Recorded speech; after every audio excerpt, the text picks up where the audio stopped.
छत्रपती शिवाजी महाराज, छत्रपती शाहूजी महाराज, अण्णाभाऊ साठे यांना त्रिवार वंदन करतो आणि माझे या ठिकाणी 2 शब्द बोलतो। या ठिकाणी जय श्रीकांतने ज्यावेळेस हर्सुल या ठिकाणी अतिक्रमणचा सगळ्यात पहिला हातोडा चालवला, त्या ठिकाणी कोणत्याही प्रकारचा मोर्चा निघाला नाही आणि त्या ठिकाणी कोणत्याही प्रकारचा आक्रोश निघाला नाही। म्हणून जय श्रीकांतची या ठिकाणी औरंगाबाद शहरामध्ये ताकद वाढली आणि ताकद वाढल्यानंतर जर दुसरा हातोडा जर पडला असेल तर तो संजय नगर मुकिंदवाडी या ठिकाणी पडला। ज्या टायमाला संजय नगर मुकिंदवाडी या ठिकाणी अतिक्रमणाचा हातोडा पडला क्षणी मला बातमी करता क्षणी मी खासदार इम्तियाज अली साहेबांना कळवलं का साहेब आज माझ्या दलित बांधवांच्या घरावरती हातोडा पडला। जलील साहेब त्या टायमाला मुंबईला होते, त्याने मला मेसेज टाकला आय एम कम बॅक। ते ताबडतोब त्या ठिकाणी आले आणि त्याने सांगितलं, त्या ठिकाणी राज्यपालांची गाडी होती, त्या ठिकाणी ती गाडी अडवली आणि पुऱ्या मीडियावरती ती खबर एकदम जोरामध्ये पेटली। मला एक सांगायचं, जो खासदार औरंगाबाद शहराचा विकास करत होता त्या विकासाला जर कोणी थांबायचं काम केलं असेल तर हे भारतीय जनता पार्टी आणि शिंदे गटाने या ठिकाणी थांबायचं काम केलेलं आहे। म्हणून तुम्हाला सांगायचं का या ठिकाणी औरंगाबाद शहराचा जर तुम्हाला आम्हाला जर खरं विकास करायचा असेल तर जलील साहेबांनी संसदेमध्ये एक मुद्दा मांडला होता, तुमच्या लक्षात नसेल, तुम्ही जरा ध्यानात ठेवा, त्यांच्या युट्यूब वरती जा तुम्ही आणि तो मुद्दा ऐकून घ्या। त्याने सांगितलं होतं कॅम्ब्रेज चौक पासून तो वाळूज पंढरपूर पर्यंत एक ब्रिज बनला पाहिजे।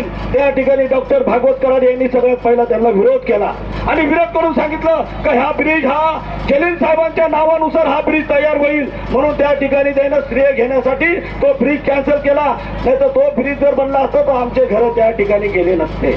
आमची त्या ठिकाणी संजय नगर ठिकाणी एक अस्मिताची कमान होती, त्या ठिकाणी डॉक्टर बाबासाहेब आंबेडकर नाव या संजय नगरला दिलेलं होतं आणि ज्या कमानीला 16 वर्षाचा संघर्ष लागला, नामांतराच्या लढामध्ये ती टाईपची कमान त्या ठिकाणी संजय नगर मध्ये बनली आणि ज्या गोष्टीला डॉक्टर बाबासाहेब आंबेडकर विद्यापीठाला 16 वर्षे नाव घेण्यासाठी लागले ती कमान एका मिनिटामध्ये त्याने तोडून टाकली।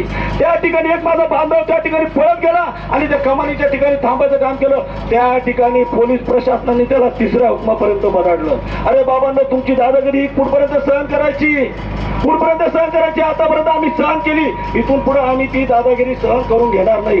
म्हणून तुम्हाला मी सांगत असतो, आपल्याला संविधानाच्या हक्कानुसार आपल्याला लढायचंय। श्रीकांत कोणी कुठून लागून आलेला नाही, तो होई कायद्याचं एक पुस्तक वाचून तो सुद्धा अधिकारी बनलेला आहे, तुमच्या आमच्यामध्ये सुद्धा अधिकारी बनलेले आहे आणि त्या अधिकाऱ्यांना सुद्धा एकजुटीनं आपण काम करायला पाहिजे। त्या अधिकाऱ्यांनी हे समजून घ्यायला पाहिजे, या गोरगरीब मात्यांचं जे त्यांचं काळीज ज्या ठिकाणी 1-1 रुपये जमा करून त्याने पुंजी लावून ते घर बनवलं आणि ते घर श्रीकांतनं एका मिनिटात तोडलं। हायकोर्टचा आदेश आहे, हायकोर्टचा आदेश असा आहे का पावसाळ्याच्या 4 महिन्यामध्ये कोणत्याही प्रकारचं अतिक्रमण काढल्या जात नाही आणि त्या ठिकाणी हायकोर्टच्या आदेशाला सुद्धा पायाखाली चुरडलं आणि त्या ठिकाणी हे अतिक्रमण या ठिकाणी काढण्यात आलं। म्हणून मला सांगायचं, कायद्यापेक्षा जर मोठा श्रीकांत झाला असेल तर त्याला या औरंगाबाद शहरातून जायलाच पाहिजे। असा गुंड प्रवृत्तीचा असा हा व्यक्ती या ठिकाणी राहायला नाही पाहिजे आणि जर अशा पद्धतीचा व्यक्ती या ठिकाणी जर असेल तर त्याला एक दिवस भीम टोला दाखवल्याशिवाय राहायचं नाही। तुम्हाला मला सांगायची गरज नाही तुम्हाला कोणता टोला द्यायचा आहे, हे तुम्हाला माहित आहे काय करायचंय। आता मी फक्त बोलण्यामध्ये सांगतो, तुम्हाला काय करायचं तुम्ही सांगून दिलेलं मी तुम्हाला काय करायचं तुम्ही करून घ्या। जय भीम, जय भारत, जय हिंद। आज मुझे यहाँ पर ये बताते हुए बड़ा अफसोस और बहुत दुख हो रहा है कि जिस शहर में मैं पला बड़ा और बड़ा हुआ हूँ, आज मेरे आंखों के सामने वो शहर टूट रहा है, फूट रहा है। ये बहुत दुख की बात है क्योंकि इसके अंदर जितने घर लिया है, अपनी जिंदगी की कमाई लगा करके उसने अपना घर को बनाया, अपना संसार को संवारा है, आज वो जितना जिम्मेदार है, क्या महानगर पालिका के अधिकारी उतने जिम्मेदार नहीं है? जब वो घर बना रहा था तो आपके अधिकारी कर्मचारी आपका दस्ता क्या घर में सो रहा था या कहीं बाहर गया हुआ था? अगर से आप उसी टाइम उसको रोकते थे या टोकते थे तो आज उसका लाखों का नुकसान नहीं होता था। आज जितना वो घर बनाने वाला जिम्मेदार है उतना ही ये प्रशासक और ये महानगर पालिका के अधिकारी भी जिम्मेदार है। और एक बात मैं बधाई दूंगा पुलिस प्रशासन को और प्रवीण पवार साहब को, जो पुलिस कमिश्नर है इस शहर के, उन्होंने आज एक स्टेटमेंट दिया कि जो फौजी जो दस्ता आज इनके साथ में घूम रहा है महानगर पालिका के साथ में, वो दस्ता जो देश की रक्षा करता था, वो माजी सैनिक है, हम उनका बहुत आदर करते हैं। लेकिन जब आप लोग बॉर्डर के ऊपर देश से लड़ रहे थे सामने वाले, तो यही नागरिक, यही लोग आपके लिए हाथ उठा के दुआ कर रहे थे, प्रार्थना कर रहे थे, और आज आप उन्हीं लोगों के ऊपर डंडे बरसा रहे हो। ये कोई अच्छी बात नहीं है। और दूसरी बात, जी श्रीकांत साहब, अगर से आप यही 50 बुलडोजर और 100 अधिकारी और 50-300 कर्मचारी, अगर यही आप जयकवाड़ी के धरन के ऊपर लेकर जाते थे, और अगर आप वहीं पर ये धरन का काम करते थे और पानी की पाइपलाइन शहर को लाते थे, तो आज मेरा शहर 10 दिन पानी के लिए तरसता नहीं था। तब आप लोग कहाँ गए थे? अरे यही डेवलपमेंट अगर आपको करना है तो सबसे पहले पानी लेकर आओ शहर को। आज हमारा शहर जो जयकवाड़ी है, आज जो हमारा समंदर है, आज पूरा महाराष्ट्र हमें बोलता है कि आप जिस शहर में रहते हो वहाँ तो समंदर है, लेकिन हमको नीचे से मुंडी करके कहना पड़ता है कि हमें 10 दिन और पानी मिलता है, हम क्या करेंगे। तो मैं आप लोगों से एक बात कहूंगा, ये जो चेहरे आप स्टेज के ऊपर देख रहे हैं, जिन्होंने आपके मुस्लिम आपके जुल्म के लिए, जो अन्याय अत्याचार के लिए आवाज उठाई है, ये चेहरों को कभी भूलना नहीं। इन्होंने रात दिन मेहनत करके, आपने देखा होगा, मैंने देखा होगा कि रात दिन शहर में घूम रहे थे, और इस आंदोलन को सक्सेसफुल करने के लिए जो चेहरे हैं, ये चेहरों के लिए मैं एक बात कहूंगा कि कद बड़ा नहीं होता, पद बड़ा नहीं होता, मुसीबत में जो साथ खड़ा होता है वही सबसे बड़ा होता है।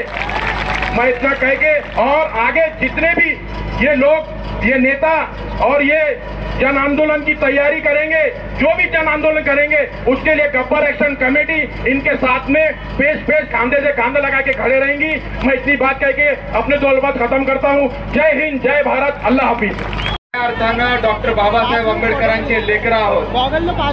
डॉक्टर बाबासाहेब आंबेडकरांनी आपल्याला जो संदेश दिला होता, शिका, संघटित व्हा आणि संघर्ष करा, गेल्या दीड महिन्यापासून शहरामध्ये घरं तोडणं चालू आहे, अत्याचार सुरू आहे, 5200 घरं पाडली गेली, परंतु कोणीही रस्त्यावर आलं नाही। सर्वात अगोदर आपण सगळे रस्त्यावर आलो, त्याबद्दल तुमच्या सगळ्यांचं अभिनंदन करतो, तुम्हाला सगळ्यांना जय भीम करतो।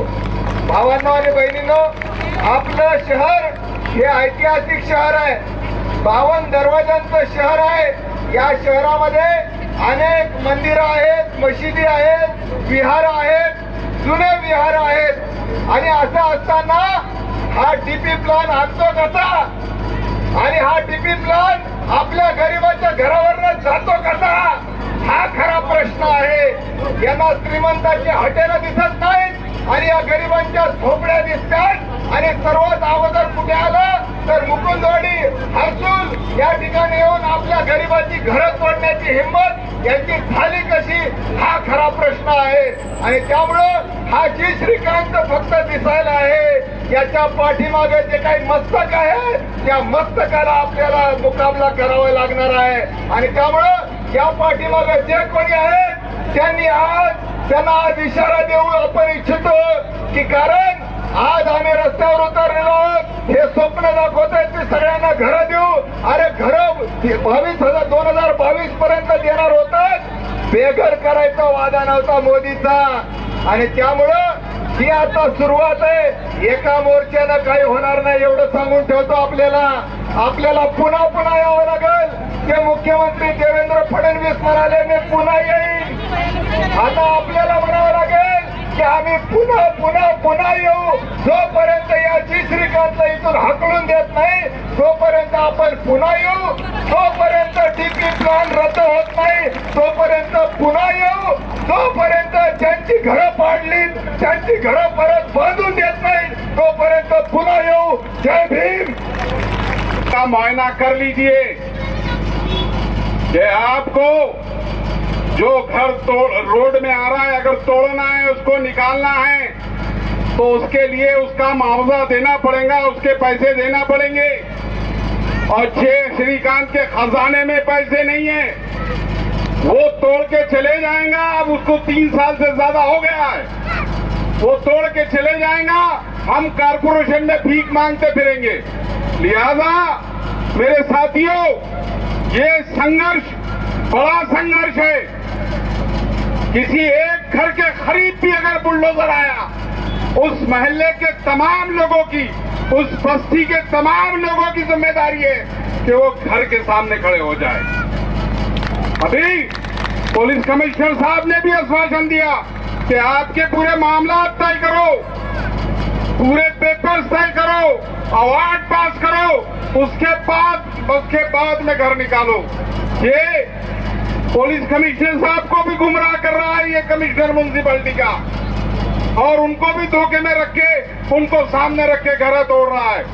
तो लिहाजा हमारी ये जो संघर्ष समिति बनी है, इसका संघर्ष चालू रहना चाहिए। हम श्रीकांत को वार्न करते हैं कि अभी हरसूल के मामला में देख लो, 1 साल पहले हरसूल में जगह उन्होंने खाली कराई और 6 महीने के बाद फिर आ गए कि हमको फिर निकालना है। वहां के लोगों ने बोले हम हाथ नहीं लगाने देंगे, 250 लोग हम यहाँ पर आत्महत्या कर देंगे हमारे घर को अगर धक्का लगा तो। और चाहे श्रीकांत सुन ले, इस शहर के एक भी शख्स की अगर इस तेरी मुहिम के अंदर मौत होती है तो पूरा शहर इस बात की गवाही देगा कि 302 का मुजरिम है, तेरे पे 302 का गुनाह दाखिल करेंगे ये संघर्ष समिति वाले। अगर एक जान भी इसके अंदर जाए गई तो इसलिए पहले अगर तुमको तोड़ना है तो हमारे घरों का बंदोबस्त करके देना पड़ेगा, हमारे पैसे देना पड़ेंगे, जो जो चीज इसमें आती है ये देना पड़ेगा, उसके बाद ये हाथ दिखाना है। अभी तक जितनी तेरी दादागिरी चल गई, आने वाले तेरी दादागिरी हम नहीं करेंगे। आने वाले वक्त में हम देख रहे हैं कि जो अवामी नुमाइंदों को हमने चुन के दिया था, ये प्रशासन की भड़वागिरी कर रहे हैं, ये भाड़ाखू लोग हैं, ये भड़वागिरी कर रहे हैं पूरी प्रशासन की। हमारे साथ हमारा कुछ सपोर्ट देना था, वो सपोर्ट नहीं दे रहे। लिहाजा अजीज तरीन साथियों, ये संघर्ष समिति जो बनी है इसके साथ आगे बढ़ के चलना है। जहां जहां भी अगर जुल्म होगा हम मुस्लिम इत्तेहाद फ्रंट के लोग आपके सामने खड़े रहेंगे। खुदा हाफिज।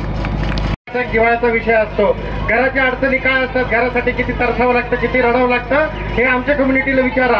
आजही आम्हाला उच्चभ्रू वस्तीमध्ये पांढरपेशा समाजामध्ये भाड्याने घरं भेटत नाही। इतकंच काय, घर जर आमची विकत घेण्याची जरी परिस्थिती असली तरी आम्हाला त्या लोकांची, त्या सोसायटी मालकांची आम्हाला घर विकण्याची मानसिकता नसते। अशा वेळेस घराचा इतका नाजूक प्रश्न असताना कुठल्याही प्रकारचं निवासी अतिक्रमण पावसाळी सीझन मध्ये पाडू नका असं कोर्टाचे आदेश असताना हा मनपा आयुक्त, हे कलेक्टर साहेब एवढा जर हुकुमशाही पद्धतीचं लागू करत असतील तर त्यांना वेळेवर जागा व्हा असं मी आव्हान देते। आणि जर ते वेळेवर जागे नाही झाले तर जिथे दिसतील तिथे त्यांना आम्ही चोप देऊ असा मी त्यांना इशारा देते। और एक बात मैं तुम्हें कहना चाहती हूँ श्रीकांत, अपनी ये हुकुमशाही जल्द से जल्द बंद करो, वरना घाघरा घुमा के आगरा घुमाऊंगी मैं, घाघरा पिला के। जय भीम।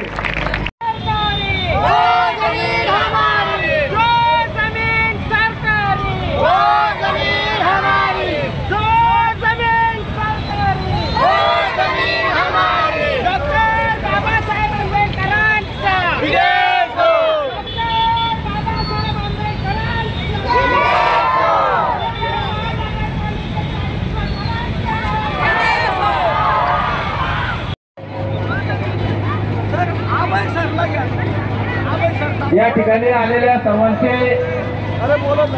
हार्दिक हार्दिक स्वागत। कृपया रस्त्यावर बसून घ्या सर्वांनी। हा रस्ता पोलीस प्रशासनाने आपल्यासाठी सोडलेला आहे। खाली गेल्या अनेक दिवसापासून हे बांधव इथे बसलेले आहे।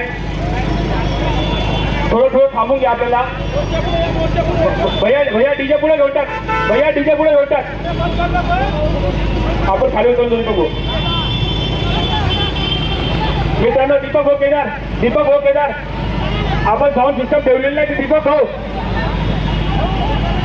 त्याच्या वतीला चला, लाल लाल पगोटे गुलाबी केला, श्रीकांत मेला त्याच्या वतीला चला। नीम का पत्ता कड़वा है, नीम का पत्ता कड़वा है। अरे भार्गव जी श्रीकांत करायचं काय? पब्लिक सेनेचे सुनीलजी वाकेकर सर यांना विनंती करतो की आपण स्टेजवर यावं, या ठिकाणी 2 शब्दात आपलं मार्गदर्शन व्यक्त करावं. चित्तोडून भाऊ मोरे, मिलिंद भाऊ बनसोडे. आपण सर्व शांत होतो, परंतु त्यांना वाटलं का हे लोक शांतच राहतात, काही करतच नाही. मग हा बुलडोजर आपल्या शहराकडे आला आणि मग